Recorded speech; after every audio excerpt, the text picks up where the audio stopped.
Montanism was like an ancient precursor to what we see in contemporary space as charismatic theology.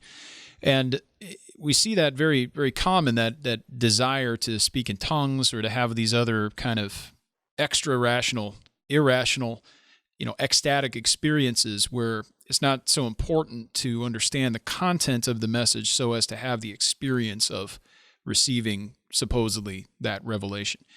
And this also ties in with some other forms of anthropology. I was introduced to this when I was at Campus Crusade for Christ years ago in college, of people that held to trichotomy. So the Orthodox view, we would say, is the man is a body soul unity.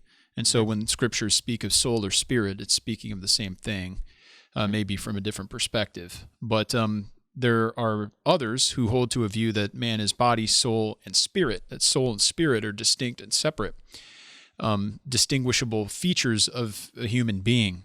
And there's a guy that people might know, a name Watchman Nee and Witness Lee, and other people that are all in that kind of tradition that use that trichotomous view to say that God can access the human being and communicate to him independent of his mind.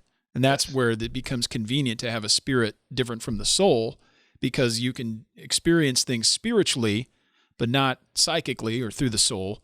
And therefore you can receive God's truth and experience him and whatnot in a way that doesn't even pass through your mind. It doesn't need to make sense. It doesn't have to be logical or rational or whatever.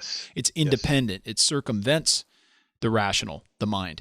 And so it just goes to show that when we're talking to prolegomena, when we're talking anthropology, all of this, they're parts of a whole, that these things fit together. And it's important to understand these things. So, trichotomy is not just some sort of arbitrary decision that we make. The Bible teaches man's body, soul unity, and if you reject that, then there are going to be consequences. I remember, by the way, Strimple in the Doctrine of Man module that that he taught when I was out in Westminster, California. I took it in 1995.